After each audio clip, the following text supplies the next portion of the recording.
Assalamu alaikum. Welcome to this lecture series on supervised learning and classification. आज के इस lecture में हम क्लासिफिकेशन एल्गोरिदम्स की एक और कैटेगरी के बारे में डिस्कस करेंगे which is known as lazy learners. और इन लेज़ी लर्नर्स में से एक फेमस एल्गोरिदम जो कि के नियरेस्ट नेबर है, हम इसके बारे में भी डिस्कस करेंगे और एक एग्जाम्पल भी सॉल्व करेंगे यूजिंग के नियरेस्ट नेबर्स। लेकिन इसको स्टार्ट करने से पहले हम देखेंगे कि ईगर लर्नर्स कौन से होते हैं एंड लेज़ी लर्नर्स कौन से होते हैं एंड कौन कौन से एल्गोरिदम्स बिलोंग करते हैं ईगर लर्नर्स की कैटेगरी से और कौन से एल्गोरिदम्स बिलोंग करते हैं लेज़ी लर्नर्स की कैटेगरी से। पहले हम डिस्कस करते हैं ईगर लर्नर्स के बारे में। अभी तक जो हम लोगों ने एल्गोरिदम स्टडी किए like decision trees, naive based classifiers, rule based classifiers, उसमें हम लोगों ने देखा कि क्लासिफिकेशन में दो स्टेप इन्वॉल्व होते हैं। The first one is inductive step and the second one is deductive step. Inductive step में क्या होता है कि an inductive step for constructing classification models from data. Inductive step वो कि जिसमें हम लोग मॉडल्स को कंस्ट्रक्ट करते हैं या क्लासिफिकेशन एल्गोरिथम को कंस्ट्रक्ट करते हैं फ्रॉम द ट्रेनिंग डाटा।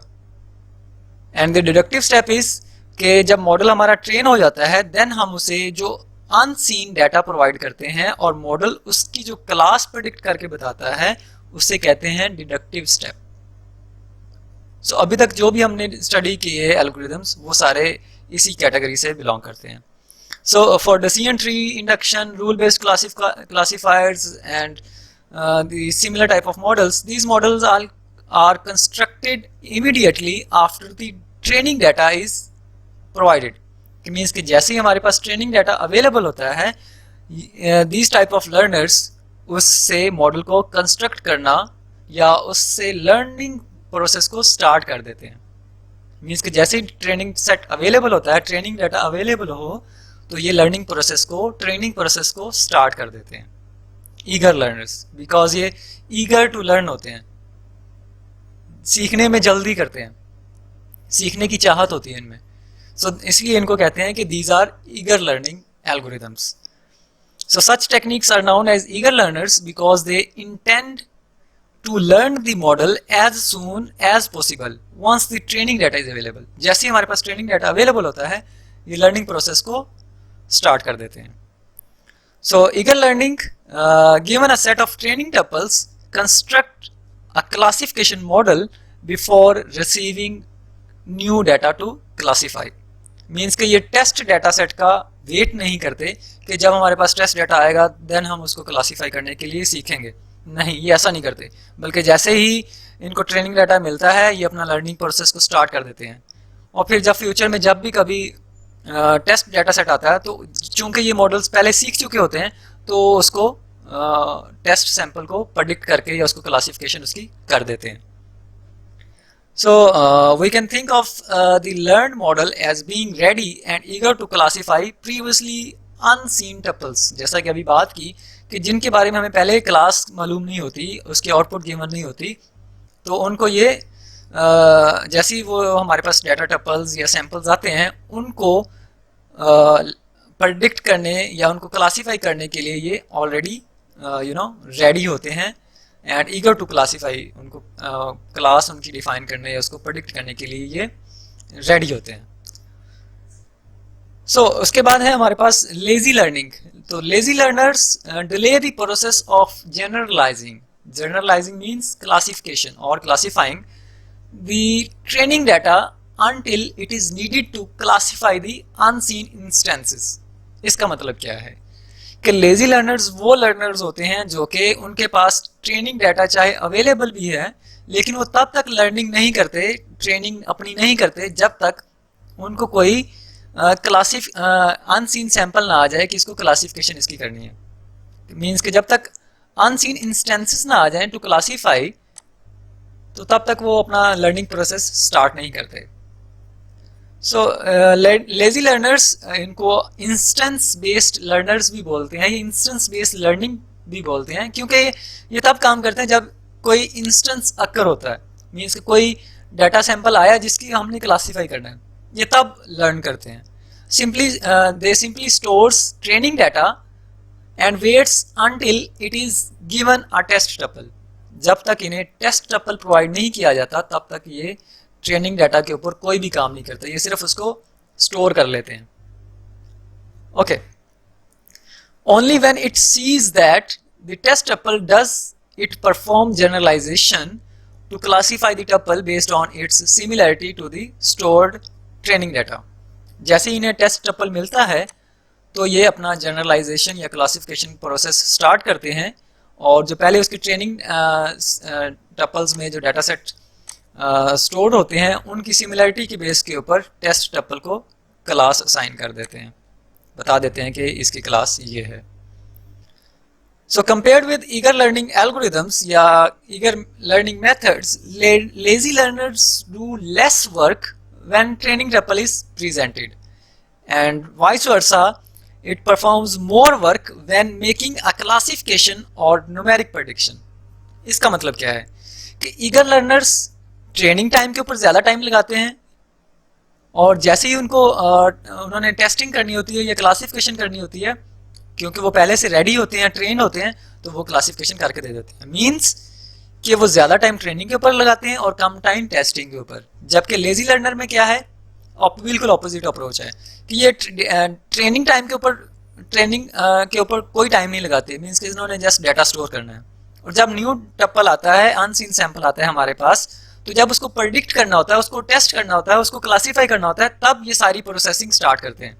तो मीन्स कि ये ट्रेनिंग टाइम के ऊपर ट्रेनिंग के लिए कम टाइम लगाते हैं और टेस्टिंग टाइम लेजी लर्नर्स का ज़्यादा होता है। सो इसकी एग्जांपल हम कंपेयर करते हैं इसको स्टूडेंट की एग्जांपल से, कि two different type of students होते हैं। एक वो कैटेगरी होती है स्टूडेंट्स की जो कि सेमेस्टर में बिल्कुल लेक्चर वाइज या एटलीस्ट वीक वाइज वो अपने जो कंटेंट्स हैं उनको प्रिपेयर करते रहते हैं, और दूसरी टाइप वो स्टूडेंट्स होते हैं जो कि बिल्कुल at the end of the semester जाके उन्होंने पढ़ना होता है, या तो एग्ज़ाम से एक वीक पहले वो पढ़ना स्टार्ट करते हैं, या पेपर से एक रात पहले वो अपनी जिसे वन नाइट स्टडी बोलते हैं, उन्होंने बस वन नाइट स्टडी करनी होती है। तो ये लेजी लर्नर और ईगर लर्नर की एग्जांपल ये इस तरह से है। जो सेमेस्टर में बिल्कुल साथ साथ पढ़ते रहते हैं वो ईगर लर्नर्स हैं, और जब पेपर आता है तो उन्हें इतनी ज़्यादा मेहनत करने की ज़रूरत नहीं होती। और सिमिलरली लेजी लर्नर जो कि बिल्कुल at the end of the semester जिन्होंने पढ़ना होता है, इसमें एक पेपर से एक दिन पहले पढ़ना होता है, वो अपनी सारी मेहनत उस एक रात पे लगा रहे होते हैं या एक हफ्ते में लगा रहे होते हैं। सो बिल्कुल वो इसके साथ मैच करती है हमारी आपकी एग्जाम्पल कि आप कैसे पढ़ते हैं। सो आई होप कि आपको ये दो कॉन्सेप्ट्स अच्छे से समझ आ गए होंगे। सो नाउ लेजी लर्नर्स की तरफ मूव करते हैं कि लेजी लर्नर एक्चुअली इन्हें इंस्टेंस बेस्ड लर्निंग भी बोलते हैं या लर्नर्स भी बोलते हैं। They store training examples and delay the processing until a new instance must be classified। जब तक कोई उन्हें नया सैंपल क्लासीफाई करने के लिए नहीं मिलता वो तब तक कोई काम नहीं करते। इसकी टिपिकल दो अप्रोचेज हमारे पास हैं, एक नियरेस्ट नेबर्स और दूसरा case based reasoning.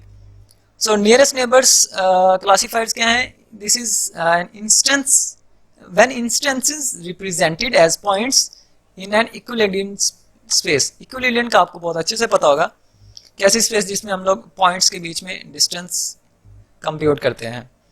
Distance formula, equilibrium distance formula बहुत फेमस है, आपने वो भी यूज़ किया होगा मैथ्स में। सो इसके बारे में हम आज के लेक्चर में भी देखेंगे। और इसके अलावा दूसरी टाइप है case based reasoning. These uses symbolic representations and knowledge based interfaces. ये सिंबॉलिक रिप्रेजेंटेशन या केसेस की बेस के ऊपर ये क्लासिफिकेशन या रीजनिंग परफॉर्म करते हैं। सो आज के लेक्चर में हम डिस्कस करेंगे लेजी लर्नर्स की बारे में, और हमारा मेनली फोकस होगा के नियरेस्ट नेबर्स के ऊपर। मींस कि वो लर्निंग करते हैं फ्रॉम देयर नेबर्स, उनके नेबर्स में क्या क्या है, उनकी बेस के ऊपर वो टेस्ट टपल की क्लास डिफाइन करते हैं। सो इसमें नेबर्स क्या होते हैं, कैसे क्लासिफिकेशन करते हैं, सो उसके बारे में हम अभी डिस्कस करते हैं। सो के nearest neighbour classifiers are based on learning by analogy। Analogy means वो similarity की बेस के ऊपर learning करते हैं या टेस्टिंग करते हैं। So इसका मतलब क्या है? They compare a test tuple with its training tuples. Means के जो टेस्ट टपल आता है जिसकी क्लास डिफाइन प्रेडिक्ट करनी है या जिसके बारे में प्रेडिक्शंस करनी है, उसको कंपेयर किया जाता है ट्रेनिंग टपल्स के साथ। और फिर उन ट्रेनिंग टपल्स की क्लास में से जो उसके साथ मोस्ट सिमिलर होती हैं उनकी क्लास टेस्ट टपल को असाइन कर दी जाती है उस अनसीन इंस्टेंस को। मीन्स के ट्रेनिंग टपल्स की या ट्रेनिंग इंस्टेंसेस की हमें क्लास मालूम होती है।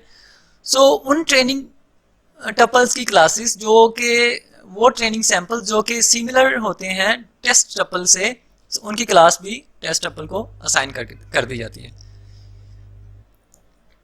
So they are called nearest neighbours of the test instances. अब वो इंस्टेंसेस, वो टेस्ट ट्रेनिंग इंस्टेंसेस जो कि टेस्ट इंस्टेंस से रिलेटिवली सिमिलर होते हैं, वो उसके नेबर्स कहलाते हैं।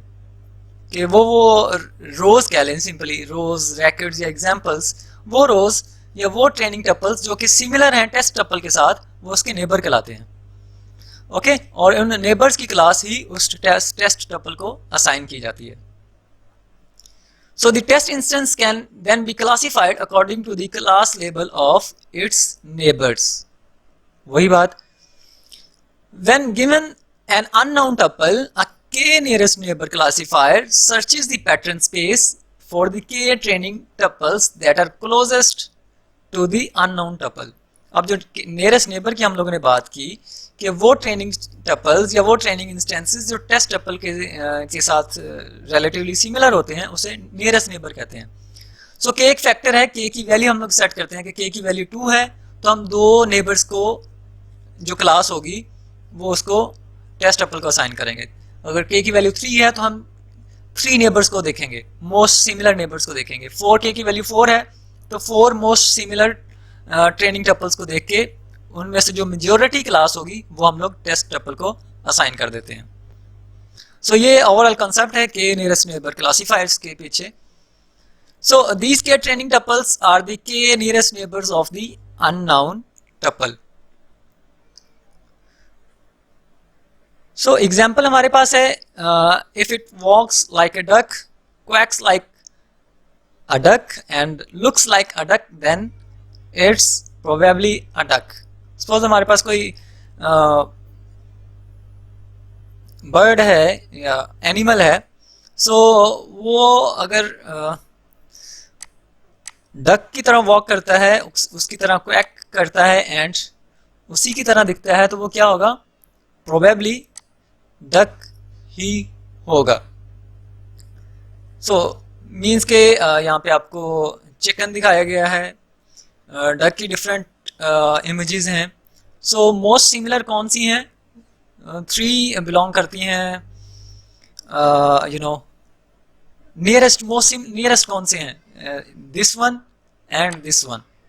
सो ये दो मोस्ट सिमिलर हैं क्योंकि ये हमें पहले पता है कि ट्रेनिंग रिकॉर्ड्स में कि ये डक है, तो हमने इसलिए इसकी क्लास भी डक है। इसका हम अभी प्रैक्टिकली अपने डाटा सेट्स भी कंपेयर करेंगे कि किस तरह हम लोग इसको ट्रेनिंग सैंपल्स के टेस्ट सैंपल के नेबर्स को देखते हैं। सो रिक्वायरिंग 3 थिंग्स, जो के नियरेस्ट नेबर एल्गोरिथम है उसमें हमें 3 चीज़ें रिक्वायर्ड होती हैं। The number 1 is the set of label records या सैंपल्स, इनपुट सैंपल्स और उनके लेबल्स हमें गिवन होने चाहिए। नंबर सैंपल 2 उसका लेबल y है सपोज, मीन्स के जैसे हम प्रीवियस लेक्चर्स में हम देखते आए हैं कि डाटा सेट्स किस तरह के होते हैं, उसमें इनपुट सैंपल्स होते हैं, रिकॉर्ड्स होते हैं और उनकी लेबल्स भी अवेलेबल मौजूद होते हैं या उनके लेबल्स या क्लासेस भी अवेलेबल होती हैं। द नंबर सेकंड कि डिस्टेंस मैट्रिक हमें रिक्वायर्ड होता है कि हम कौन सा डिस्टेंस मैट्रिक यूज़ करके टपल्स के या रिकॉर्ड्स के आपस में सिमिलरिटी कैलकुलेट करना चाह रहे हैं। Okay, and the third one is the value of के। हमें के की वैल्यू चाहिए होती है कि हमने कितने नेबर्स को देखना है और कितने नेबर्स को देख के हमने उसको क्लास असाइन करनी है। So the number 1 is labelled records होने चाहिए। नंबर 2 के डिस्टेंस मैट्रिक या फॉर्मूला होना चाहिए कि कौन सा डिस्टेंस फॉर्मूला हमने अप्लाई करके उनका डिस्टेंस कैलकुलेट करना है। एंड द नंबर 3 के की वैल्यू क्या है कि हमने कितने नियरेस्ट नेबर्स को देख के क्लास हम लोगों ने फाइंड आउट करनी है। So to classify an unknown record ये तो है उसकी बेसिक रिक्वायरमेंट्स कौन सी हैं। अब मॉडल कोई अनसीन रिकॉर्ड आ जाए तो उसको क्लासीफाई करने के लिए क्या चीज़ें रिक्वायर्ड हैं।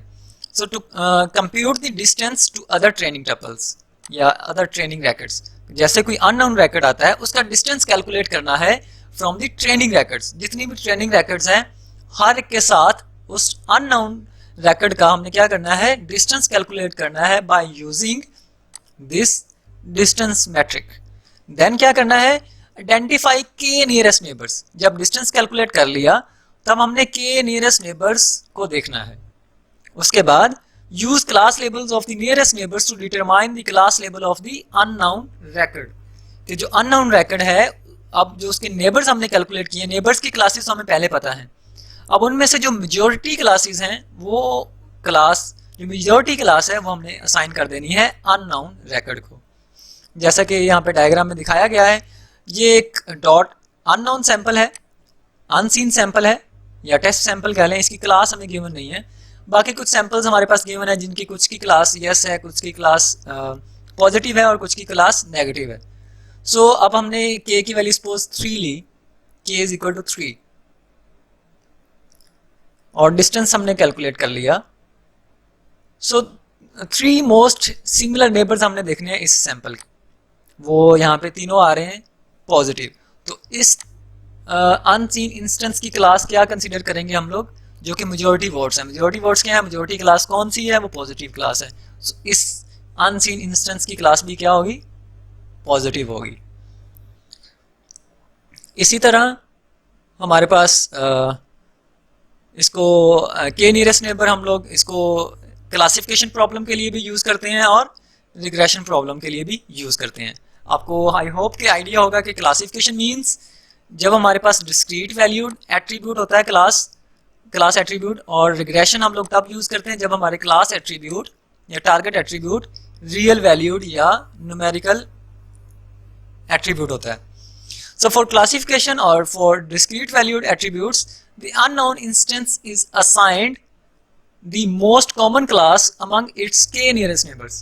जो k nearest neighbors उससे हमने कैलकुलेट किए, उनकी जो majority या most common class होगी वो हम unknown instance को assign कर देते हैं।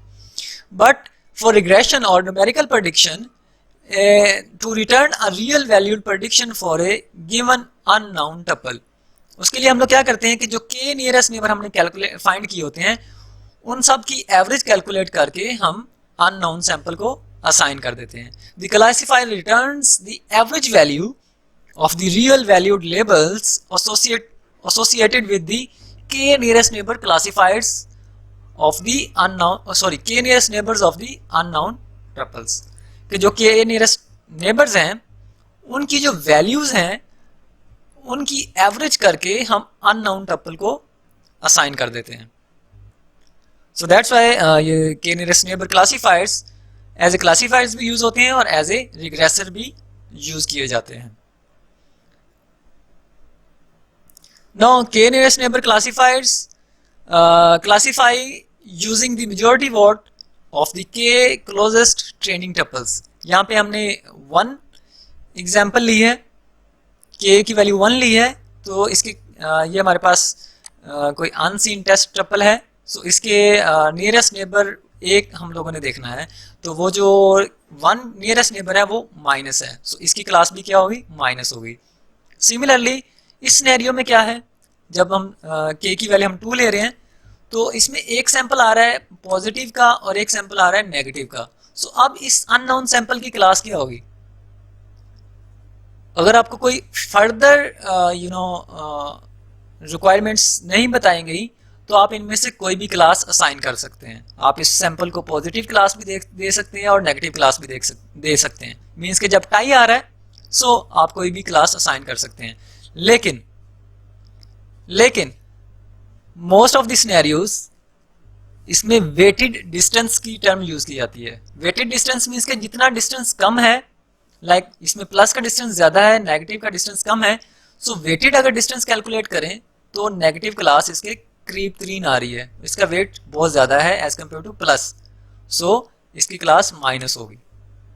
ओके, और मोस्ट ऑफ द सिनेरियोज हम लोग इवन के की वैल्यू इवन लेते भी इसलिए नहीं है कि चांसेस होते हैं कहीं टाई ना आ जाए। सपोज हम लोग 4 के नियरेस्ट नेबर की बात करें तो सपोज 2 पॉजिटिव आ रहे हैं, 2 नेगेटिव आ रहे हैं, सो अगेन यहाँ पे टाई आ गया। सो इसलिए प्रेफर किया जाता है कि के की वैल्यू ऑड रखी जाए ताकि टाई ना आए। सिमिलरली अगर के की वैल्यू 3 है तो यहाँ पे इसके नियरेस्ट नेबर में 3 जो ट्रेनिंग टपल्स आ रहे हैं, 2 बिलोंग कर रहे हैं यस क्लास के साथ, पॉजिटिव क्लास के साथ, और एक बिलोंग कर रहा है नेगेटिव क्लास के साथ। सो यहाँ पे इस सैंपल की क्लास क्या होगी, मेजॉरिटी वोट देखेंगे, मोस्ट कॉमन क्लास देखेंगे। सो कौन सी क्लास है, प्लस की क्लास है, सो इसकी क्लास होगी positive. So the k nearest neighbors of an instance x are defined as the data points having the k smallest distance to x. So वो k nearest neighbors जिनका distance smallest हो from the unknown instance.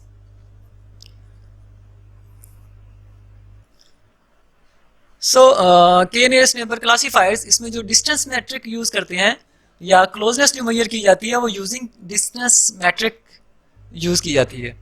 अब distance metric में one of the famous जो distance metric use किया जाता है वो है Euclidean distance, which is a distance जो कि distance metric is required to compute the distance between two instances. Two instances क्या है, जो हमारे पास ट्रेनिंग टपल्स हैं उनके बीच में डिस्टेंस कैसे कैलकुलेट करना है, या टेस्ट और ट्रेनिंग के बीच में डिस्टेंस कैसे कैलकुलेट करना है using this distance metric. So the equivalent distance between 2 points or tuples, say x1 एक ट्रेनिंग टपल है और x2 दूसरा टपल है हमारे पास।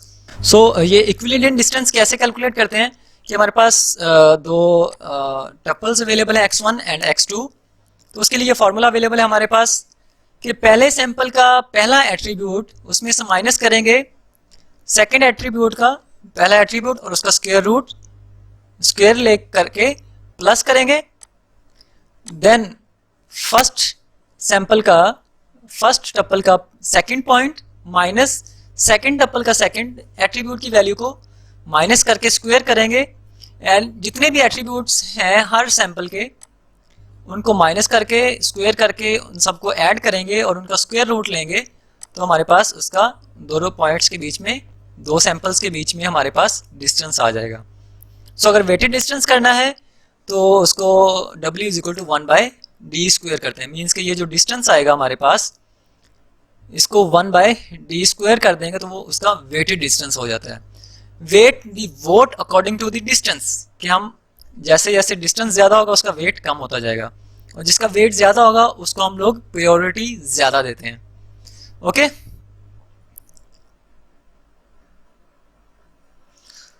इसके अलावा ये तो इक्विवेलेंट डिस्टेंस था। इसके अलावा हमारे पास और भी डिस्टेंस मैट्रिक्स अवेलेबल है, जिसमें हमारे पास मैनहट्टन डिस्टेंस है। This is the distance between real vectors using the sum of their absolute difference. उसके लिए मैनहट्टन डिस्टेंस का ये फार्मूला हमारे पास है। इसमें स्क्वायर रूट नहीं लेते ना स्क्वायर लेते हैं, बस उनकी रियल वेक्टर्स को उनका difference of their sum of their difference calculate करते हैं हम लोग। सिमिलरली उसके बाद हेमिंग डिस्टेंस है, it is used for categorical variables, जैसा कि मैनहट्टन डिस्टेंस या इक्विवेलेंट डिस्टेंस वो रियल वैल्यूड एट्रीब्यूट्स के लिए यूज होते हैं। लेकिन जब हमने कैटेगोरिकल एट्रीब्यूट्स या वेरिएबल्स के बीच में डिस्टेंस कैलकुलेट करना है, देन कैसे करेंगे। लाइक कलर का एक एट्रीब्यूट है, उसका वाइट और ब्लैक दो वैल्यूज हैं, अब व्हाइट और ब्लैक में डिस्टेंस कैसे कैलकुलेट करेंगे। उसके लिए हेमिंग डिस्टेंस यूज करते हैं। If the value x and the value y are same then the distance is equal to 0, means कोई डिस्टेंस नहीं है, अदरवाइज d इज 1, डिस्टेंस 1 है। डिस्टेंस हेमिंग डिस्टेंस में या 0 हो सकता है या 1 हो सकता है, मींस के ब्लैक वैल्यूज हैं तो डिस्टेंस 0 होगा, ब्लैक वाइट वैल्यूज हैं तो डिस्टेंस 1 होगा, वाइट ब्लैक है तो डिस्टेंस 1 होगा, वाइट है तो डिस्टेंस 0 होगा। Like here x is equal to y, दोनों सेम है तो डिस्टेंस 0, दोनों डिफरेंट हैं तो डिस्टेंस 1। इसके बाद इशू आता है स्केलिंग का, मींस के एट्रीब्यूट्स, कुछ एट्रीब्यूट्स होती हैं उनकी वैल्यूज बहुत कम होती हैं और कुछ एट्रीब्यूट्स ऐसे होते हैं जिनकी वैल्यूज बहुत ज़्यादा होती हैं। लाइक अगर पर्सन की हाइट की बात करें तो 1.5 मीटर से 1.8 मीटर के बीच में हो सकती हैं ऑलमोस्ट। वेट की बात करें तो 90 एलबी से 300 एलबी तक हो सकती है। इनकम की बात करें तो 10,000 से 1 मिलियन तक भी हो सकती है। So there is a huge difference between these attributes. So उसके लिए क्या किया जाता है कि एट्रीब्यूट्स को स्केल किया जाता है, एक स्पेसिफाइड रेंज में लाया जाता है। जैसे कि यहाँ पे कोई रेंज नहीं है, ये 1.5 से 1.8 तक है और ये 90 से 300, और जबकि यहाँ पे 10,000 से 1 मिलियन तक। एट्रीब्यूट्स की रेंज डिफाइंड नहीं है, बहुत वास्ट इनकी हर एट्रीब्यूट की डिफरेंट रेंज है। सो उसके लिए इनको स्केल किया जाता है, नॉर्मलाइज किया जाता है। तो उसके लिए ताकि नॉर्मलाइज करके हर एट्रीब्यूट, चाहे ये 1.5 से 1.8 है, ये चाहे 10,000 से 1 मिलियन तक है, इन सब को स्केल अप करके हम 0 और 1 के बीच में इनकी वैल्यूज़ को ले आते हैं by using min max normalisation. उसका ये फॉर्मूला हमारे पास है। वी मीन्स जो पहले वैल्यू थी और उस एट्रीब्यूट की मिनिमम वैल्यू डिवाइडेड बाय उस एट्रीब्यूट की maximum value minus minimum value. जब हम ये अप्लाई करेंगे तो इस वैल्यू की हमारे पास न्यू वैल्यू आ जाएगी जो कि 0 से 1 के बीच में होगी, और देन इस ए एट्रीब्यूट की हाईएस्ट जो वैल्यू होगी वो 1 होगी और जो लोएस्ट वैल्यू होगी वो 0 होगी, चाहे जो भी एट्रीब्यूट आप इसमें ले सकते हैं। सो इसके लिए ये फार्मूला यूज़ किया जाता है। So where minimum a and maximum a are the minimum and maximum values of the attribute a। और sometimes उसके लिए min max normalization के लिए ये फार्मूला यूज़ किया जाता है, जिसमें जब आप 0 और 1 की रेंज में वैल्यूज़ को कन्वर्ट करना चाह रहे हैं या नॉर्मलाइज करना चाह रहे हैं तो देन ये फार्मूला यूज़ किया जाता है। लेकिन आप कोई बाय अपने तरफ से कोई न्यू रेंज डिफाइन करना चाह रहे हैं, मैं चाहता हूँ कि -10 से 10 तक मैं रेंज सेट करना चाह रहा हूँ तमाम एट्रीब्यूट्स की वैल्यूज़ को।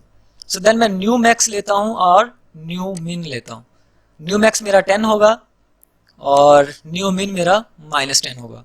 सो अब मेरा जो न्यू उस एट्रीब्यूट की वैल्यूज़ आएंगी वो -10 से +10 के बीच में आएंगी। So discussion on the k nearest neighbor. How can distance be computed for attributes that are not numeric but nominal, such as color? So जैसा कि हमने पहले बात की कि नॉमिनल एट्रीब्यूट्स के लिए हम हेमिंग डिस्टेंस यूज़ करते हैं कि जब दोनों आइडेंटिकल होंगे डिस्टेंस 0 होगा, जब दोनों डिफरेंट होंगे तो डिस्टेंस 1 होगा। सो discuss again what about missing values, कि हमारे डाटा सेट में अगर सपोज मिसिंग वैल्यूज़ अवेलेबल हैं तो उस सिनेरियो में हम क्या करेंगे। So suppose for nominal attributes हमने क्या करना है, the difference value to be 1 if either one or both of the corresponding values of a are missing। जब nominal attributes हैं, categorical attributes हैं, like white है एक सैंपल में, दूसरे सैंपल में उसकी वैल्यू हमारे पास है ही नहीं तो डिस्टेंस 1 होगा। ठीक है, दोनों में से अगर कोई भी मिसिंग है तो डिस्टेंस उनके बीच में 1 कंसिडर किया जाएगा। जबकि न्यूमेरिक एट्रीब्यूट्स के लिए अगर दोनों मिसिंग है तो डिस्टेंस 1 है।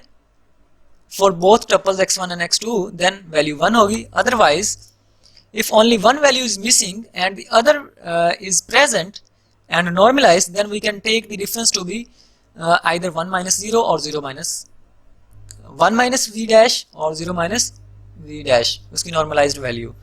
सो इन दोनों में से जो ज्यादा होगा, जो ग्रेटर होगा, वो हम कंसीडर करेंगे as a distance.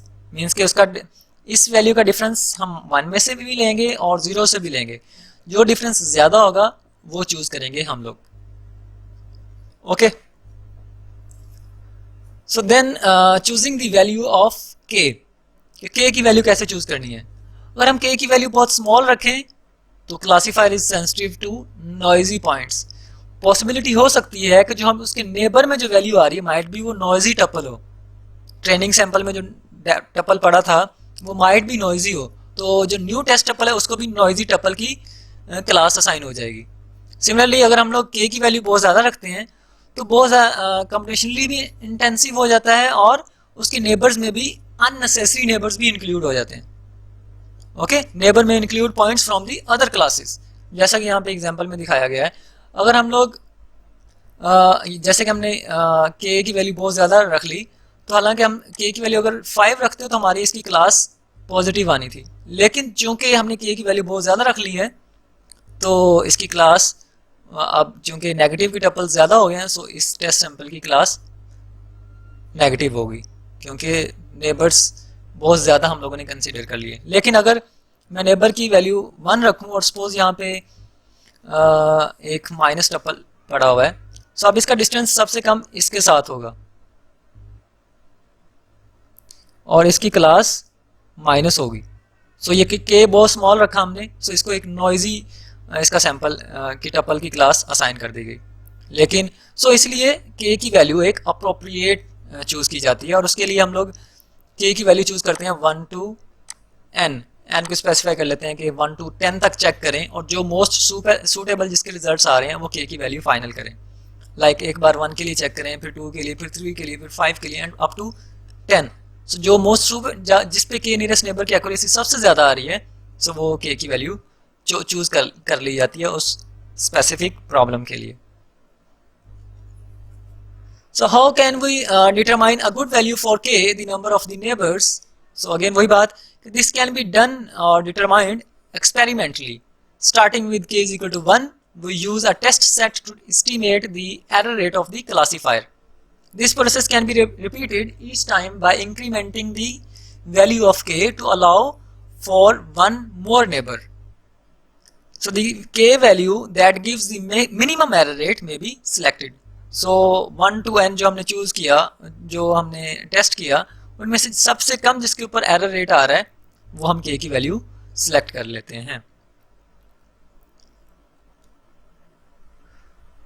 So distance weighted nearest neighbour, ये अगेन हम पहले बात कर चुके हैं कि लाइक दो सैंपल्स हैं, जब टाई आ रहा है तो तब कौन सा क्लास असाइन करें। सो उस केस में हम लोग वेटेड डिस्टेंस कैलकुलेट करते हैं कि जो भी आपने डिस्टेंस मैट्रिक लिया हुआ है, जिसके मैट्रिक के थ्रू आपने डिस्टेंस कैलकुलेट किया है, उसको 1/स्क्वायर कर दें तो डिस्टेंस मैट्रिक आ जाएगा और फिर डेफिनेटली इसको वेट ज़्यादा मिलेगा और इसको डिस्टेंस कम मिलेगा, वेट कम मिलेगा। सो ऑब्वियसली फिर इसको माइनस क्लास असाइन होगी। सो ये तो सारी थी डिस्कशन ऑन के नियरेस्ट नेबर। हम इसकी एक एग्जांपल सॉल्व करते हैं, तो होपफुली आपकी जो भी क्वेश्चन एंड क्यूरीज होंगे वो इस न्यूमेरिकल एग्जांपल में दूर हो जाएंगे। लेकिन अगेन फिर भी कोई क्वेश्चंस हो तो आप कमेंट्स में राइट करके पूछ सकते हैं।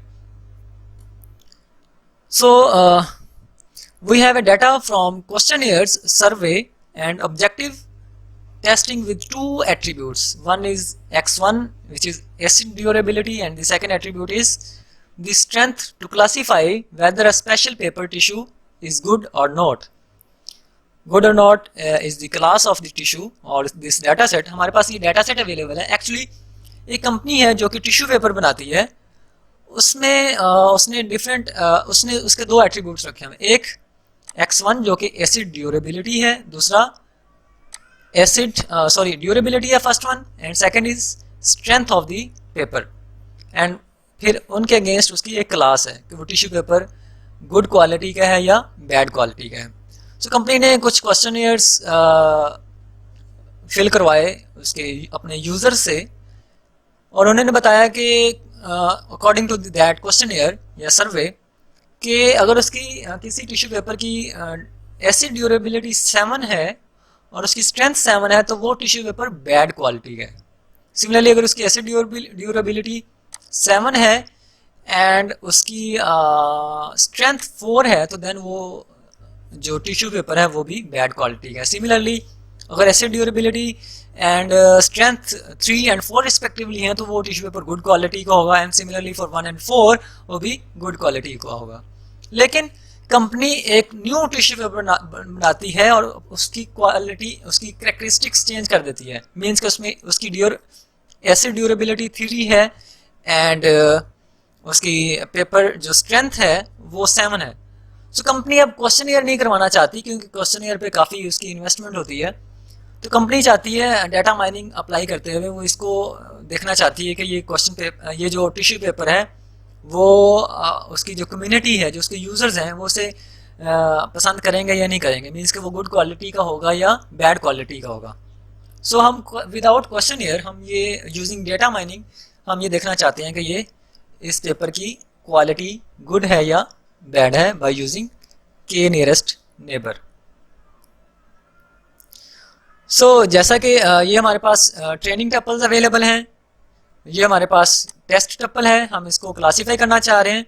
पहले हम डिटरमाइन करेंगे कि what is the value of के नियरेस्ट नेबर हमने कितने कंसीडर करने हैं, के या नियरेस्ट नेबर हमने कितने कंसीडर करने हैं।